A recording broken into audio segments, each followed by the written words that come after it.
So, let us start with this Mettā Bhavana.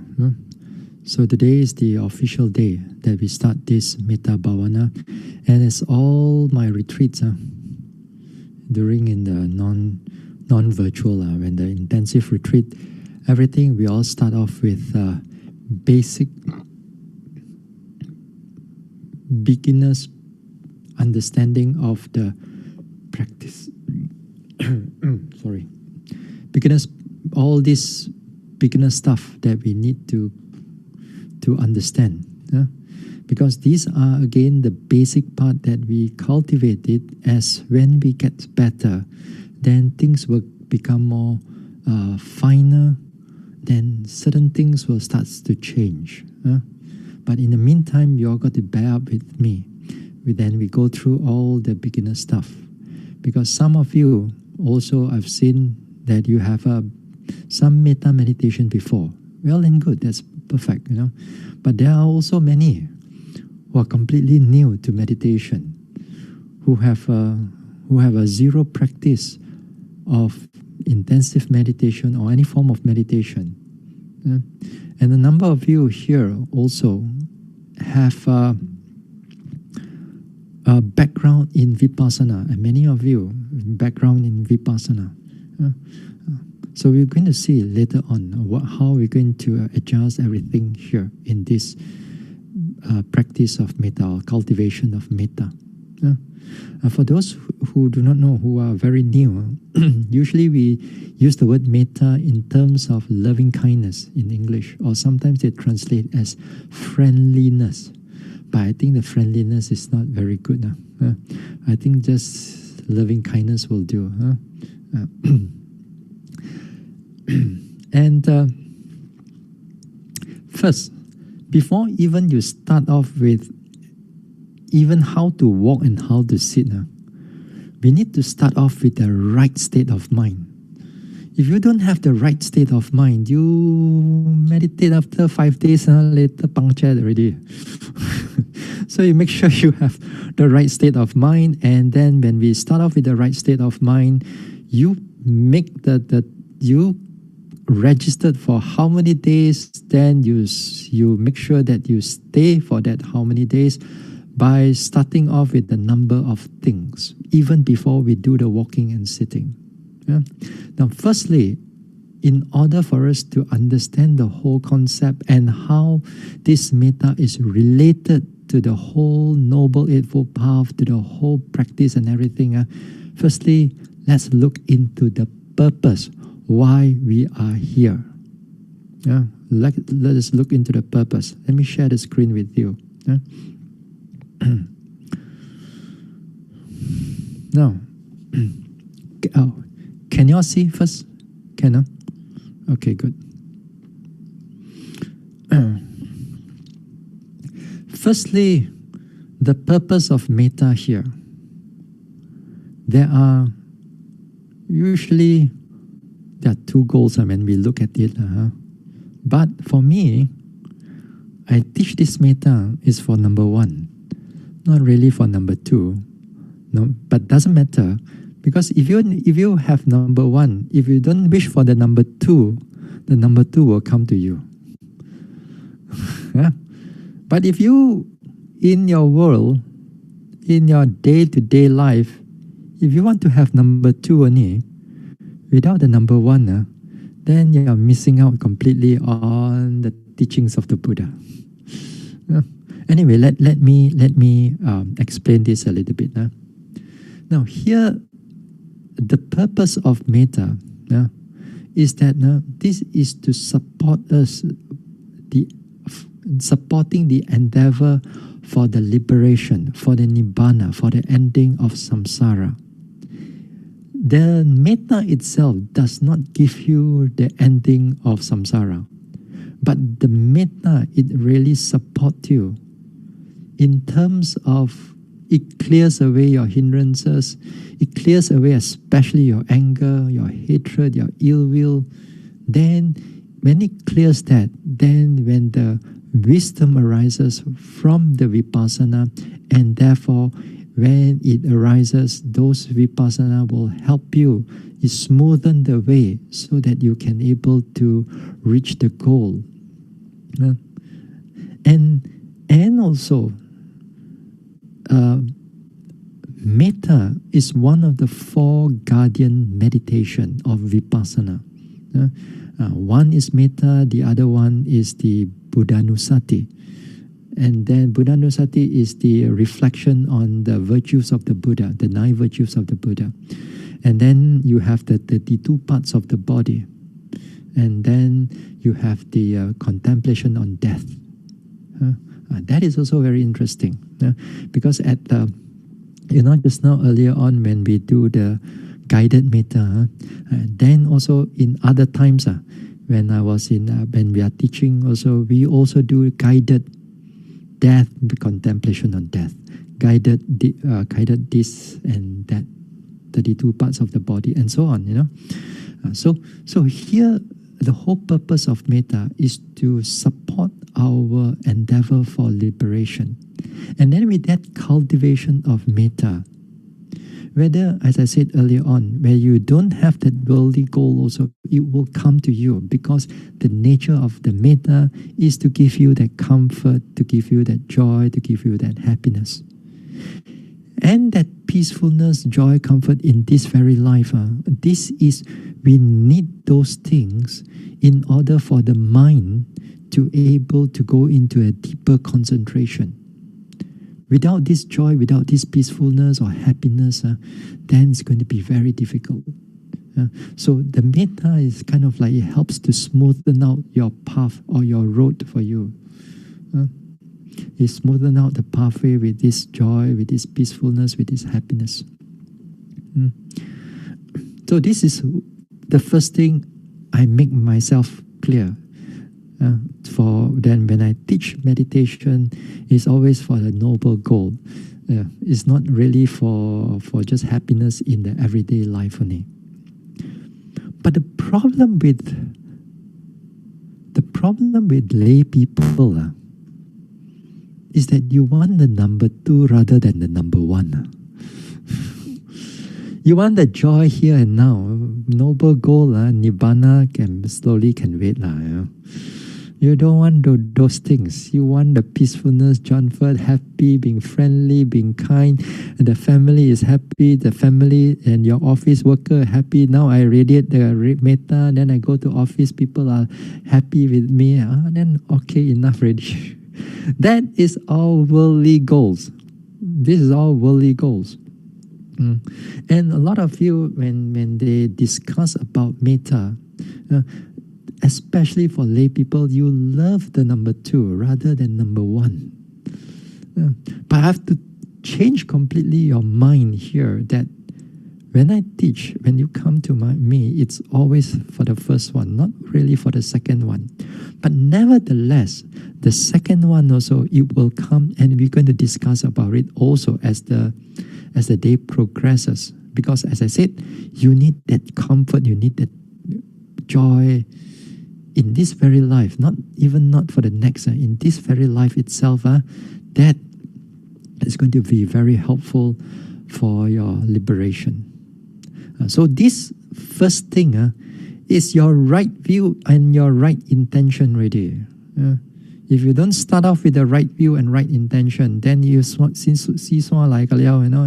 and do what you like and do what you think is right now, and then you're not going to achieve anything much. And then is especially when the worldly goals are being your most important one, then the Mettā is going to go very deep. The Mettā is going to go somewhat here and there only. All right. So this is the first thing that you have to keep in mind, that we practice this Mettā here in order to support our Noble Eightfold Path, to support our Vipassana, and so on. All right. This is to make it clear to all of you. Second thing is on your sila. All right. Now the second thing is on your sila. Whether you're walking, sitting, or later part, we talk about also on the daily Mettā, that how we're going to do everything. You need sila. You've got to begin with sila first. And this sila is not just your 5 precept or your 8 precept. This is a bit more expanded part of the sila. Now, when we talk about the Noble Eightfold Path at that time, when we talk about Noble Eightfold Path, in the heading of morality, I mentioned that there are 4 types of morality. Not the right livelihood, not just the right action, but how the mind and how our speech and everything blend together. Now, first of all, this type of sila is going to, you have to have a lot of, first of all, the external type of sila. That means it's connected with your action and your speech, got a action and your speech. The first one is this adhitthana. You got to make a strong determination or strong vow. Just like when you do taking your 5 precepts, when you're taking your 5 precepts, you are taking a vow. Then you are not going to kill, not going to steal, not going to cheat, and so on. Just like this, as also in the meditation also, that type of mentality, that type of, you put that sila, that strong sila, you also should put that strong sila in that type of adhitthana, that strong determination and that vow. As I said, that in one of the 4 types of sila, the sila of number 4 is that vow, is that the strong adhitthana that you have made. Then you go according to it, that you do not break that particular vow. So for example, this vow, you promise something, you make an adhitthana, you promise something to somebody to do something. That is part of the adhitthana, or part of the vow that you have put into it. Now here, you have to, your determination is to be directed to block your time for sitting and walking. To block your time for sitting and walking, you must determine. Let's say you sign up for Group B, and then in Group B, you have 2 to 8 hours, between 2 to 8 hours that you're supposed to give me.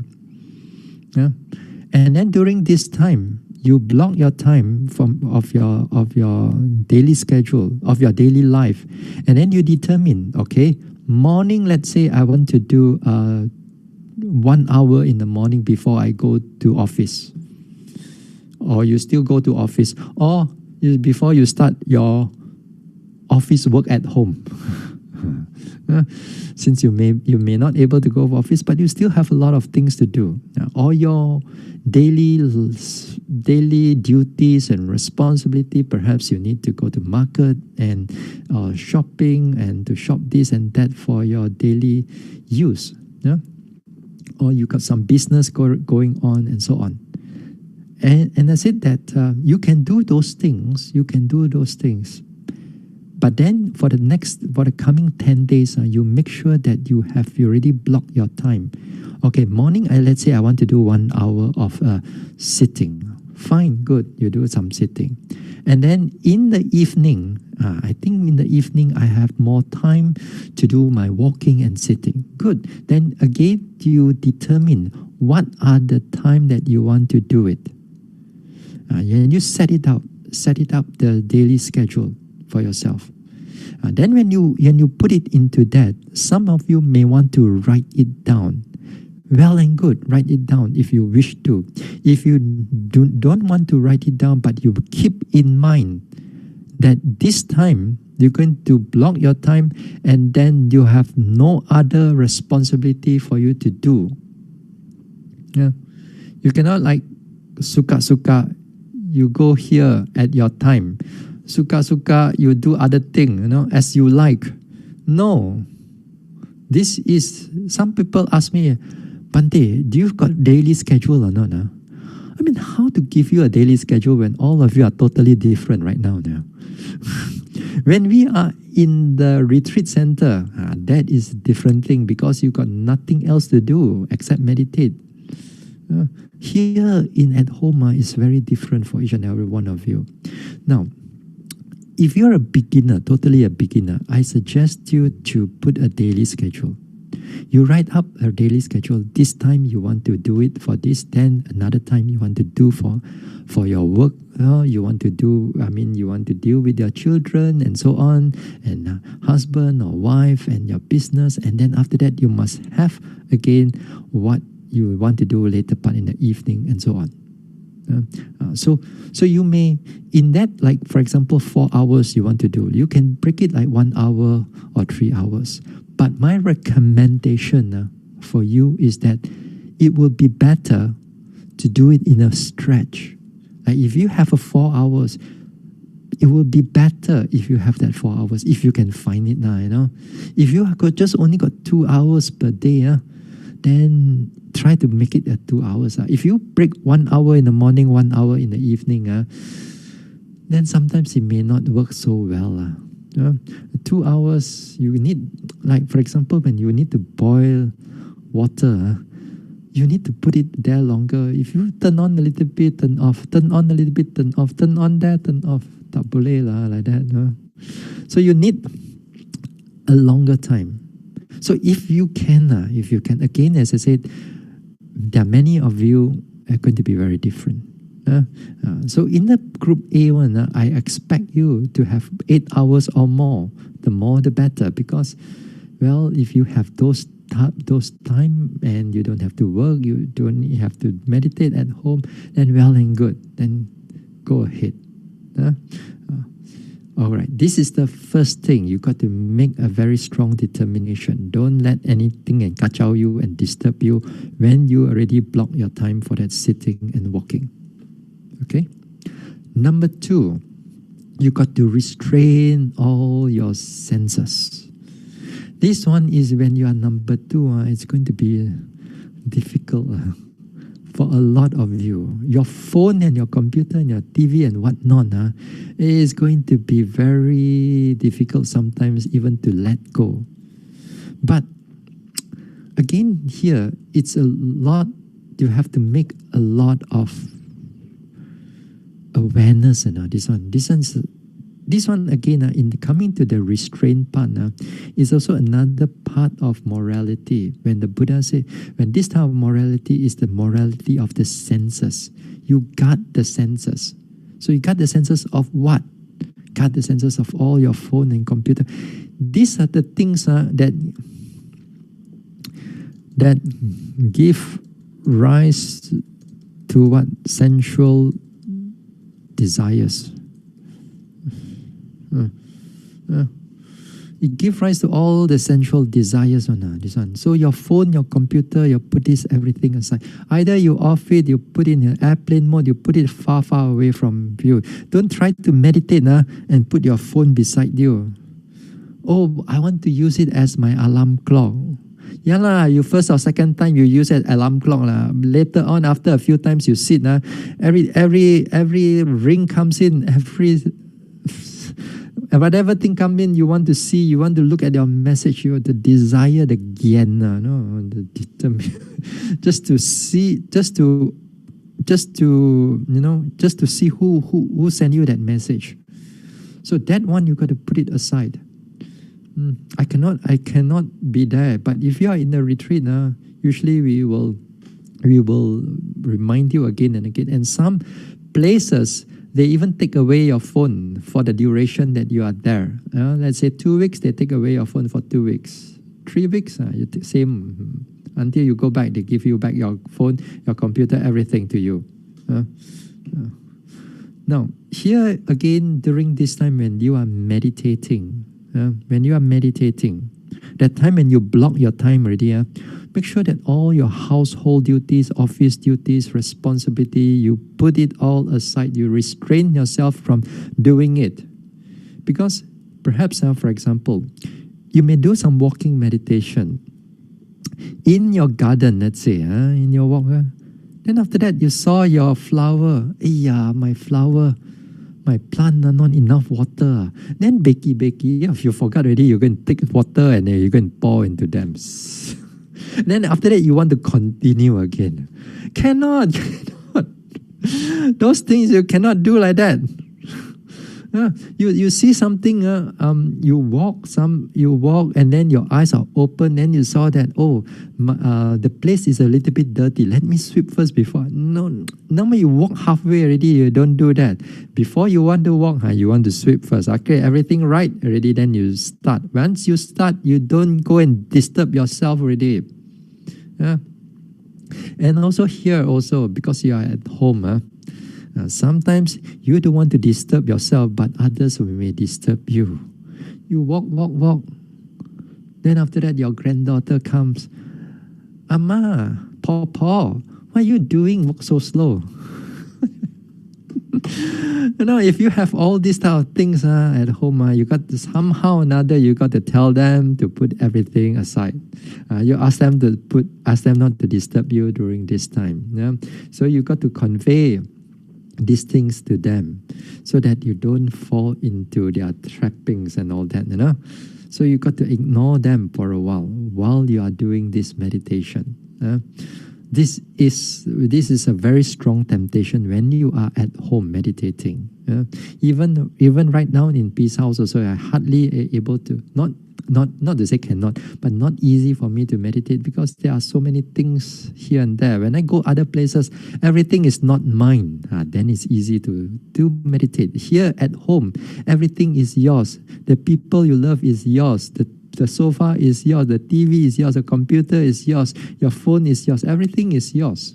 That's why you attach to it so strongly. So even before you start, make sure you restrain your senses. The second one is more of an internal, not really sila here, but here some of you are into vipassana meditation, and also vipassana may be in breath, out breath, or maybe rising, falling, or even other form of meditation.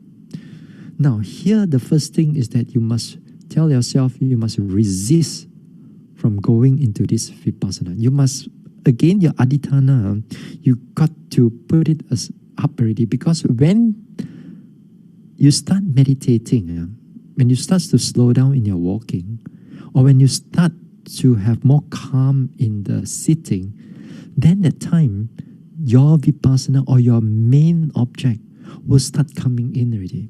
And that time you will have a dilemma. What to meditate now? Now both also I want. You cannot have two together. You really have to stick with Mettā.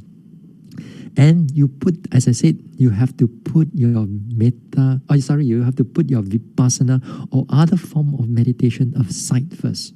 Even though it's going to be very tempting, even though it's going to show you some arising, passing away, even it's going to show you some good rising and falling, this time you got to put it aside first. Then you go into Mettā. If not, the moment it is calm and then your vipassana object starts to become very clear, then you want to go inside there. Then after that, the vipassana not clear. Then you would think you want to go back to Mettā, and then after that you go back Mettā. Mettā also is not clear. Then after that you are neither here nor there. Then after 10 days, you mong cha cha, you come up also, you do not know what you are doing. So a lot of you here, which I've seen in the forms, there's over 80% of you are doing vipassana. And 80% also have come into my meditation previously before.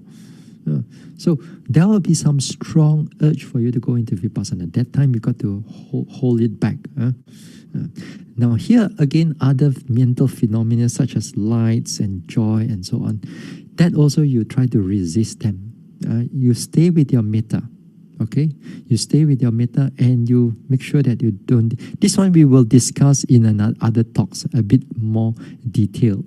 But in the meantime, if you have done some Mettā before in the past, if there's lights and everything, don't go and attach to the lights. Make sure you come back to the Mettā again. All right. So this is the first thing. Make sure you already have that thing before even you start off with your meditation. So the discipline part is very important here. Then the next thing, now when you're going to start, there's also a few things that we have to bear in mind. But once you bear this in mind, then it's much more easier. You don't have to think about it again and again. Okay, the first one, if you're a beginner in Buddhism or even in this one, first one, if you have to reflect on the dangers of anger and ill will. You reflect on the dangers or the unwholesome or the unhappy resultant of anger and ill will. Okay, now when you reflect on these things, you have to reflect in the right mind also. Don't reflect everything is connected with our I one. Make sure it's like, for example, sometimes people reflect the anger or ill will wrongly. For example, let me see. Don't get angry, don't get angry. If I get angry, then next life I'll be very ugly. People don't like me. About what? It's all about I again. Everything I. You love your beauty, you love everything. The desire is there.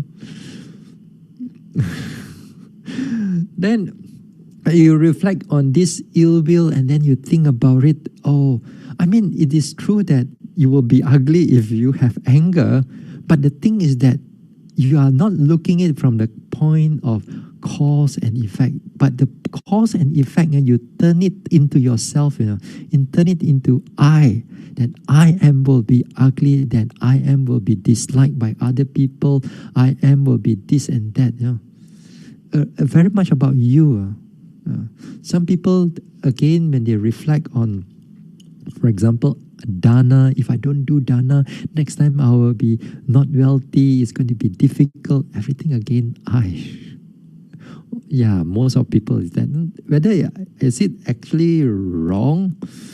Not to say that it's totally right, but is it totally wrong? Well, it's not totally wrong also, but the problem is that I is always there.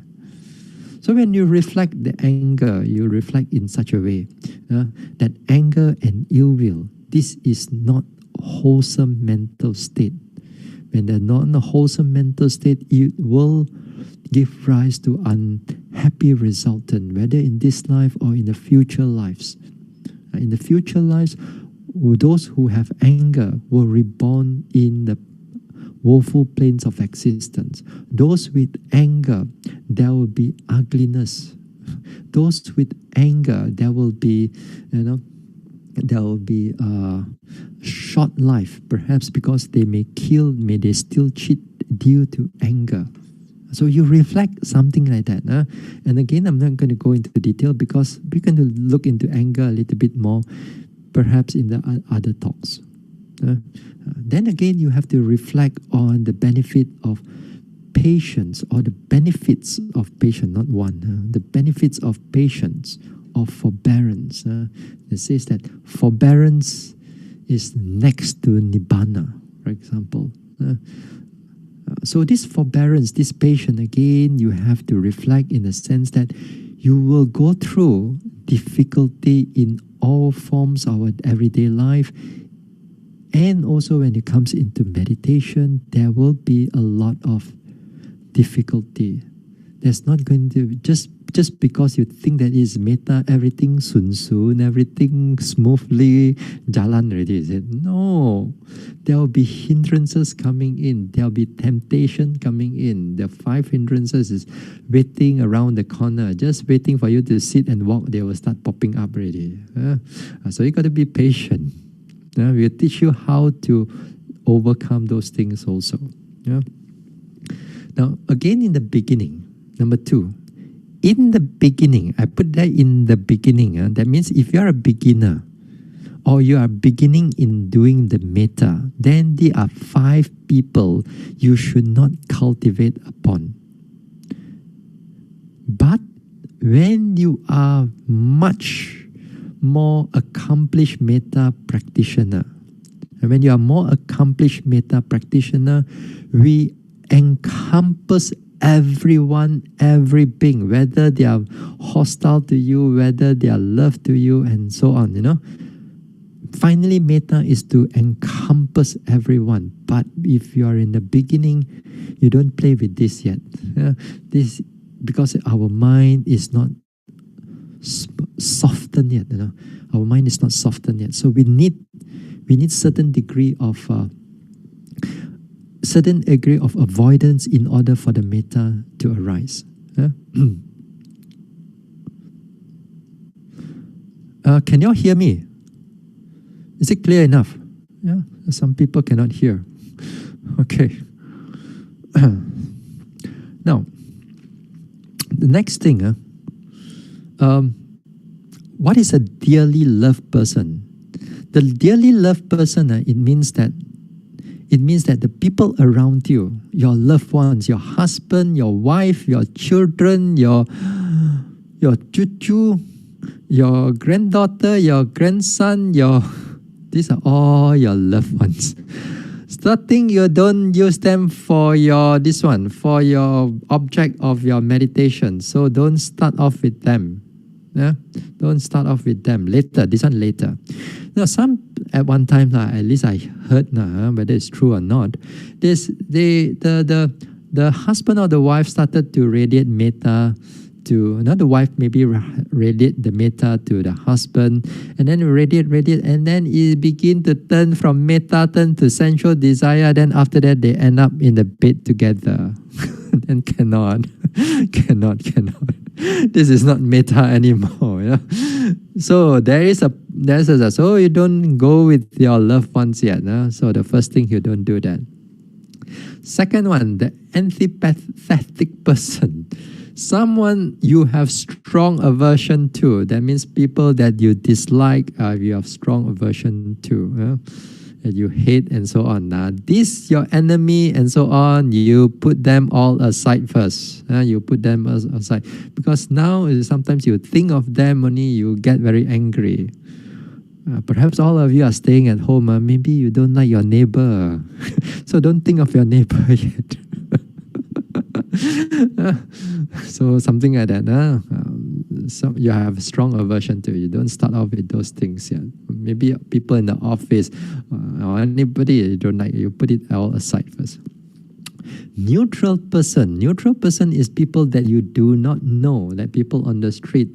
You do not know them. You perhaps you've seen them, but you do not know them. That one also in the beginning, you don't start with that.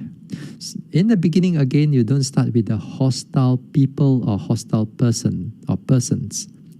People that is hostile to you, that means they can create a lot of harm to you. So when you want to radiate this, you don't have like aversion to them, but these people can have can give you a lot of problem. So this one again, when you do it to them, instead of metta arises, then it creates fear, worry, and whatnot. So this one you don't start off with that yet. Then the fifth one is the dead person. Dead person also you don't start because they are dead and gone. So they are dead and gone. You don't start with them also. Okay. Perhaps they already start off with the next life, but you do not know where they are. But nevertheless, the dead person, you don't start. So the 5 things here, the 5 people here, you try not to cultivate in the beginning. So this one even before you start off with your walking and sitting. So you think that metta easy roll through. No. You want to start off, you start off properly. Then what's next? Okay, the next one is where we're going to look into a little bit more.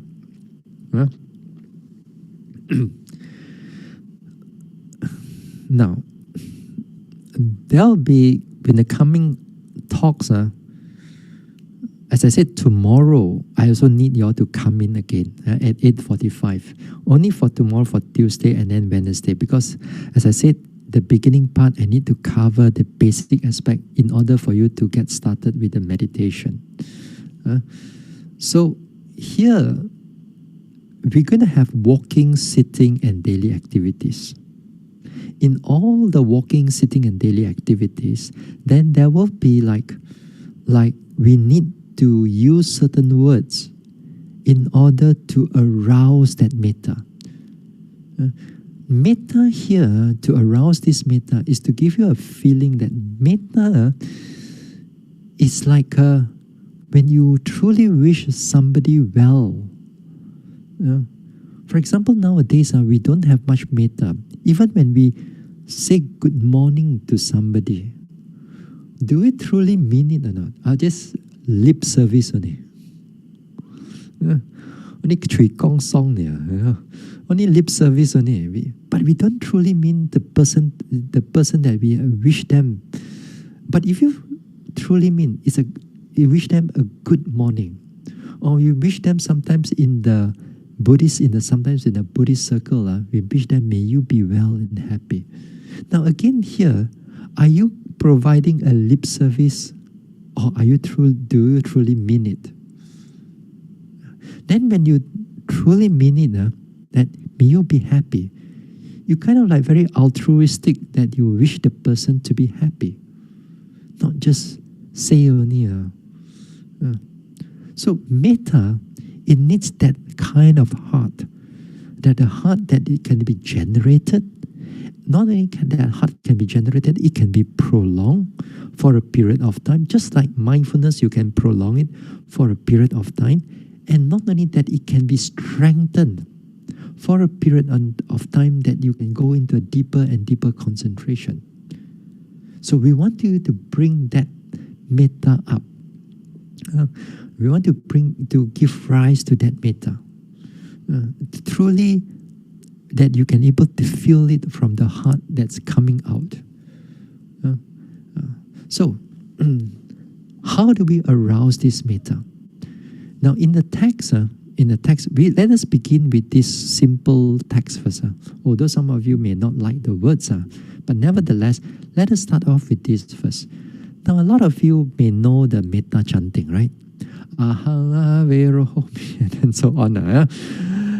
That one, yes. Before I forget, don't start off your mettā with the song first, Because if you're going to start off with the ahang averohomi and meditate, you can forget about meditation, because you will like the song rather than the meaning of it. So first, don't bring the song in, because that one is going to be very addictive.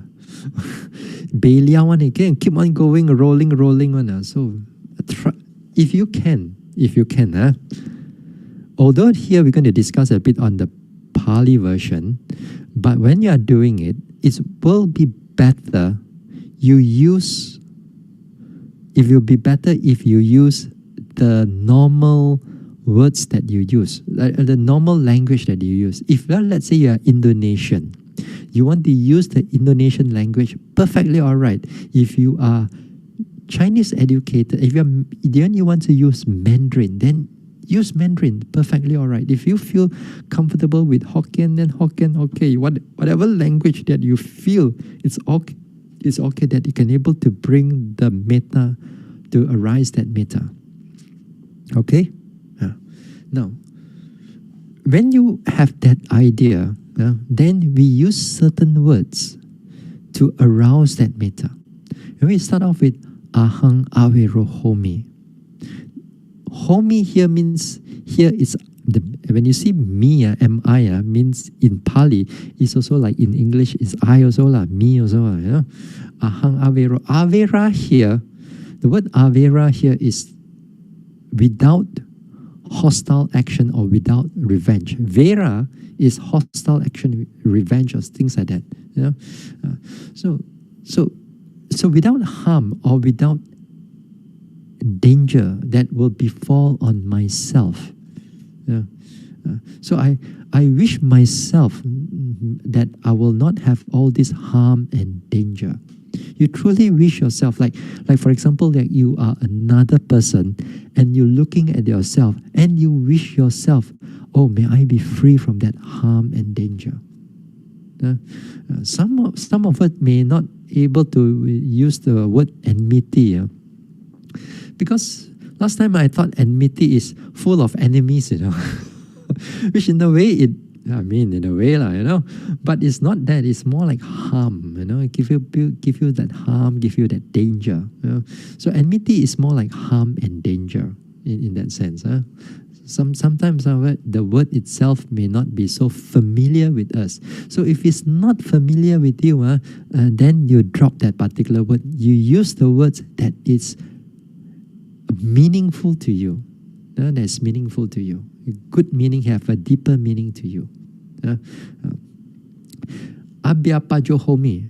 Vyapada, ill will. That one, when we look at 5 hindrances, we use Vyapada, Vyapada or Byapada. Vyapada here. Okay. Abhyapajohomi. So this is a compound word and it becomes tenses here and there. We're not going to go into that. May I be free from... Actually, the word is ill will, but normally we use it as a mental suffering because ill will here is connected to jealousy also, because this is unpleasant feeling. It connected to jealousy. It connected to sometimes a certain degree of the anxiety also. All this difficulty, mental state. So you wish again, may I be free from all the mental suffering. Then anigohomi, niga means trouble or unease. Aniga means without trouble, without all this unease. That means it's connected to the physical suffering, without the physical uneasiness. Then sukhi atanang pariharami. May I take care of myself happily. Now here, sometimes we think, may I take care of myself happily? Then you do not know what it means by that. What does it mean? Because this one, when I was young, very young, when I was thinking of may I take care of myself happily, I can't figure out what is may I take care of myself happily. So the word parihara is to care, to protect, or to give attention to myself, to give a protection to myself, something like that. Now, some of you, when you use these words, it can be very meaningful to you. Some of you, when you use this English word, let's say this English word, may not be meaningful to you because it does not have that impact upon you.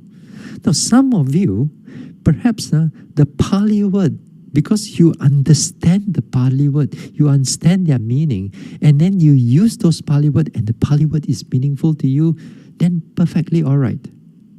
So it's a matter of which are the words that is meaningful to you, and they will be going to arouse that metta. Okay?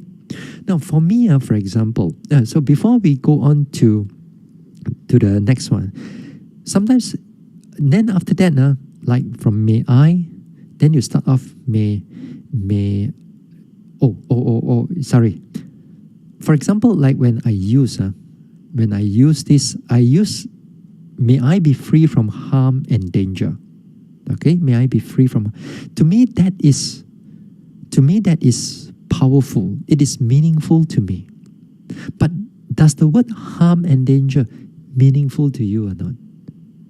Then you got to ask yourself, what is meaning by harm and danger? Then you got to ask yourself, what creates harm or what creates danger to you? That I'm free from all these things.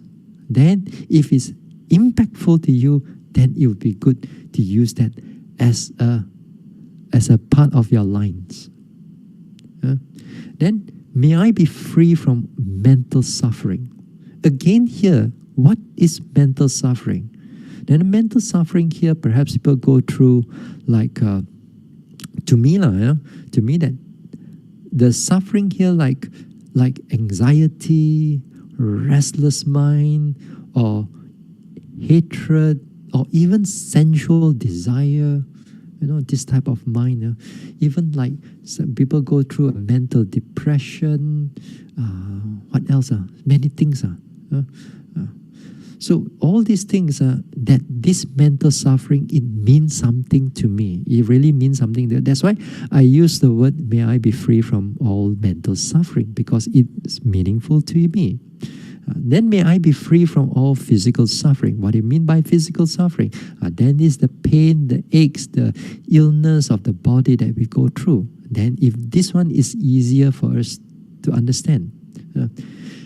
Then instead of, for example, may I take care of myself happily, then I use the word, may I truly be happy. That I want to be myself, to be truly be happy, to be truly be well, and truly be peaceful. To me, that is happily in that sense. Okay?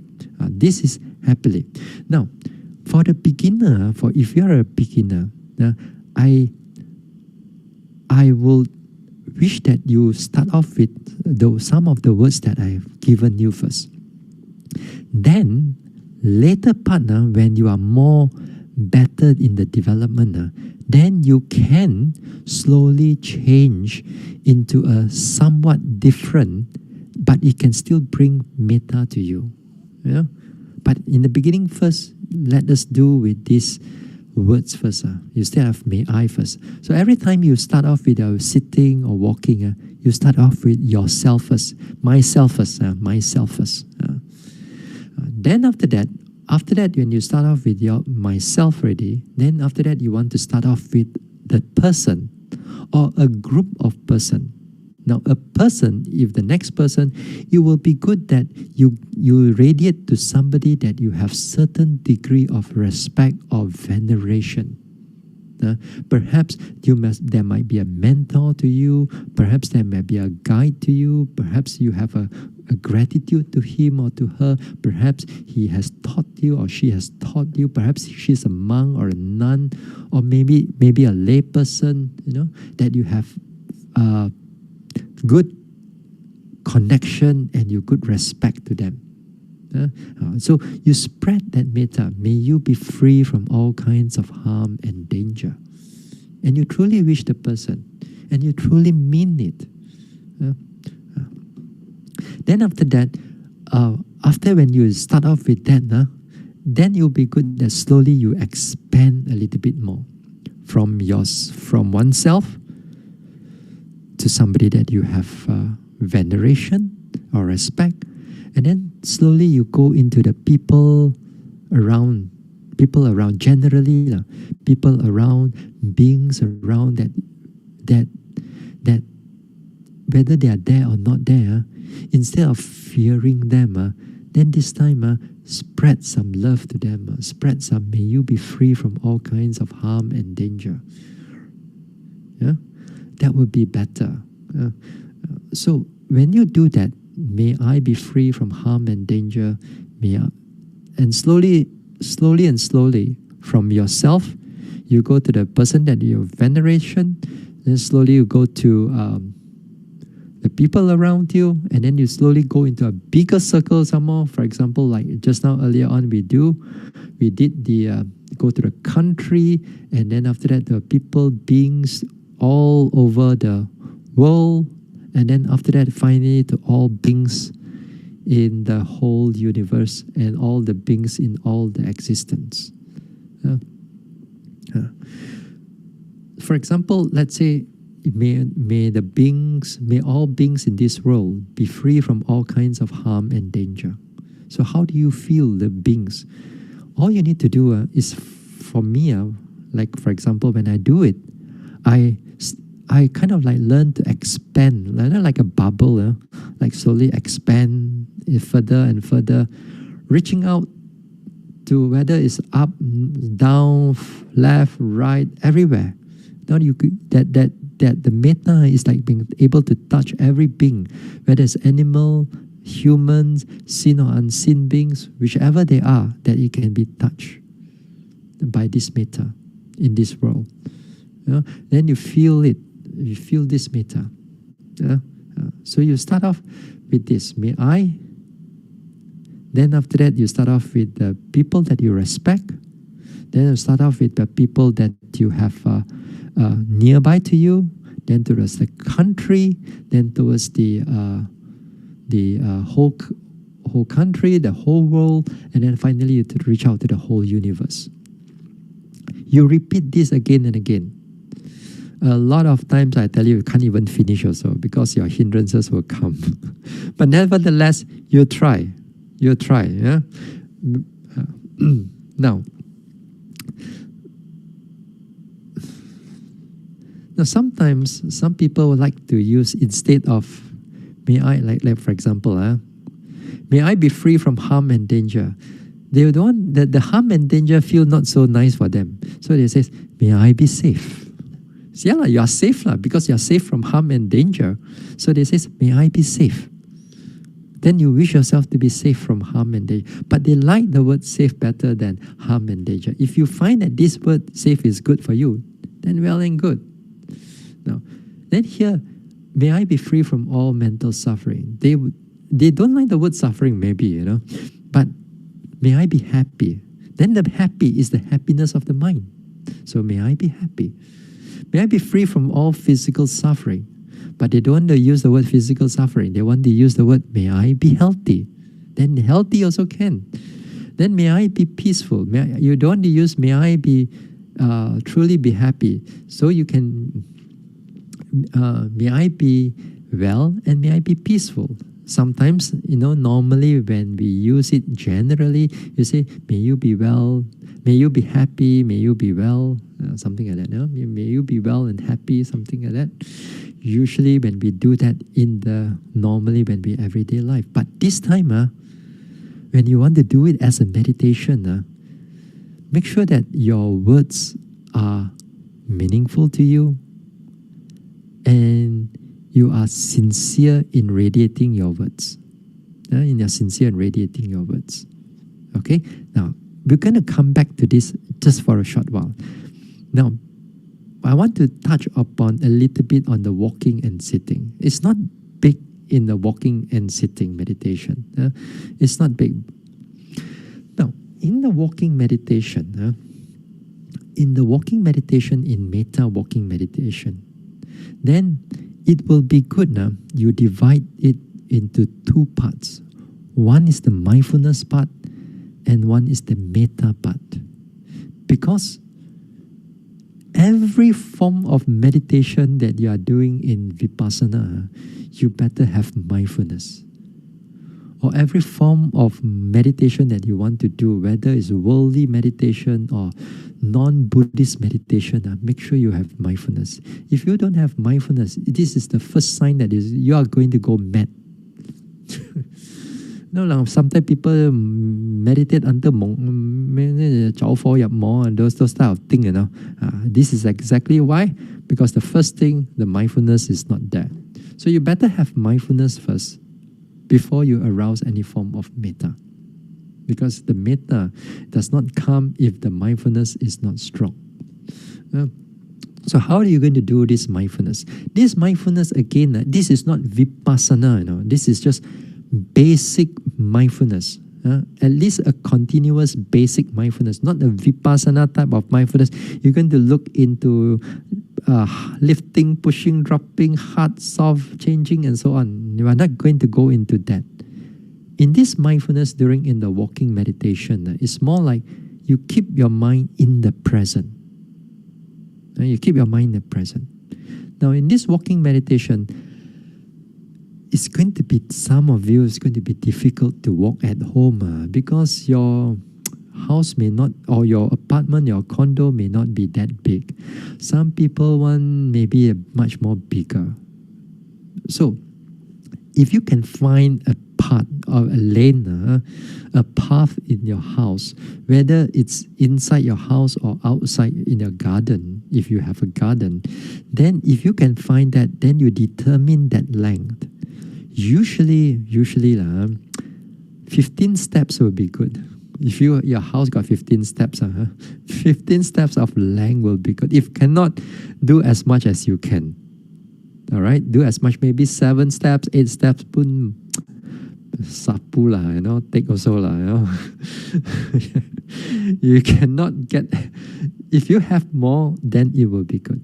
Now, how do you do this mindfulness thing? Now, Now, when you start off with the walking meditation, you don't go too fast and you don't go too slow. You go fast enough or slow enough that the mind can follow the movement of the leg.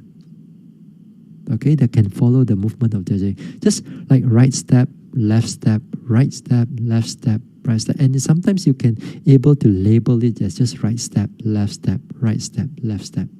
Or you can watch the whole leg that is walking also. That your leg is moving, right step, right movement, left movement, right movement, left movement. Then you keep the mind in that way. Just walk up there, up, down, up, down. You stop for a while, then you turn, then you start again, the walking, right step, left step. And all this time, make sure that your eyes and your ears, especially the eyes, don't look into all kinds of your things in your house. Just keep your eyes 5 or 6 feet in front of you.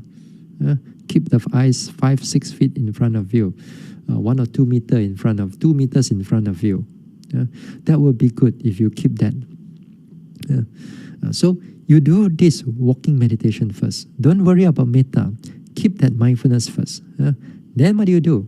After that, you slow down a little bit. If you feel that the mindfulness is coming in, you feel that your mind is much more in the present already, then you start off with then you continue with the mindfulness. Let it consolidate the mindfulness first. Make sure that your mind is in the present and your mind is not running here and there. When the mind is not running here and there and it's more continuous, that it can be also a good sign that you can start off with Mettā already. When you start off with Mettā, okay, you continue the walking. The speed that you are going, which is a bit slower and not too fast, then you continue with that Mettā. Then here, may I be free from harm and danger. May I be free from all mental suffering. May I be free from all physical suffering. Then you slowly go up while you are walking. Sometimes the walking, the attention at that time when you are doing Mettā is not on your legs anymore. It's more on your heart. It's more on your mind already. You just may I be well and happy. May I be peaceful. Then you walk. How long you should walk?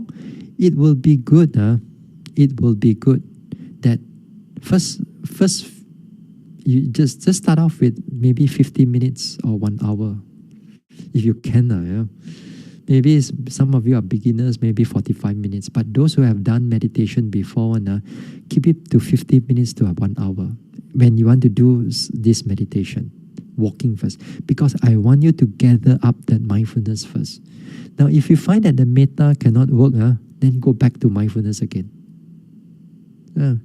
Doesn't matter one. All you need to do is make sure that your mindfulness is there. Now, after that walking meditation, it will be good you continue to your sitting meditation. When you continue to the sitting meditation, that time, if you find that your mind is not running, that time you sit down, you relax, you put your seat ready and so on. Then you start ready. May I be free from all kinds of harm and danger. May I be free from all mental suffering. Then you slowly go one after another, one after another. So you keep your mindfulness and the Mettā there. If your Mettā is there and you can able to radiate, that means that at this time the thinking and the planning and whatever will not come in. But if your Mettā is somewhat loose already, or mindfulness somewhat loose already, then your thinking starts going to come in already. When your thinking comes in, that is where your mindfulness is the one who detect it. Oh, thinking come in already. And then if the thinking come in, you don't go into the story of the thinking. Make sure that you know that this is just mind-made object. This is only thinking. You put them all aside. Go back to your Mettā. Say it's easy. Say it's easy. So this is somewhat something on the sitting meditation. Tomorrow, I'll be going to talk a little bit more on the sitting and walking. So roughly, this is roughly beginner's aspect of the meditation. So how long should you sit? Try to sit as long as you can. I know a lot of you are beginners. Beginners, at least try to sit half an hour. If you, those who are able to meditate, try to sit 1 hour. Then, before we go, just for a short one, make sure that you have sincerity and truthfulness in your words and meaning. That means whatever that you do, like for example, may I be free from harm and danger. That you truly mean it. You truly mean it. Not to say that you just lip service mentally, but you must truly mean it. Tomorrow again, I will also mention about what not to hold on the image. For example, when you are going for your person that you respect, that the teacher, may he be free from harm and danger. Don't try to keep his face in front of you, The face is not important, but it's the mettā is important. The arousing of the mettā towards a conceptual face, because that sometimes that person that you venerate, that it can give rise mettā easily, but you don't go and hold on the face in your mind. If not, it's going to be a bit problematic. Okay? Now, here, we're going to stop here for now. And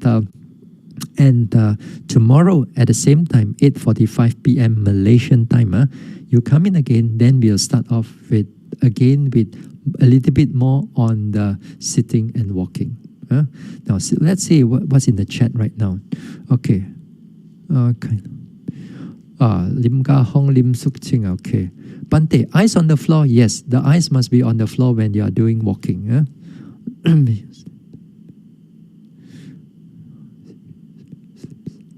No, the chat also asked, there's one more question coming up. May you sleep sound, may you have enough meals. No, you don't do like that. No, you don't do like that. What we want now, for example, when we radiate mettā, we want to look into the overall perspective of a person.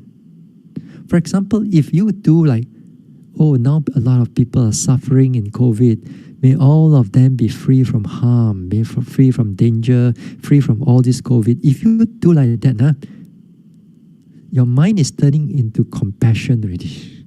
It's still good, I mean, it's still good, but you're not doing mettā. Because you're focusing on the suffering aspect of the person. What we want is to look at the overall perspective of a person. Whether the person is sick or not sick, you give them that friendliness, you give them that loving kindness, you give them that sincerity, you give them that happiness. Not just because they must be sick and so on. Is whether they are sick or not, is all in your radar, in that sense. So you don't say, may you sleep soundly, may you have enough meals. That is not good for mettā. That is very, very, very narrow, and it's not very good. Okay? All right. Okay. So we stop here for now. So I take up a lot of your time already. Now, okay, let us go into sharing of merits.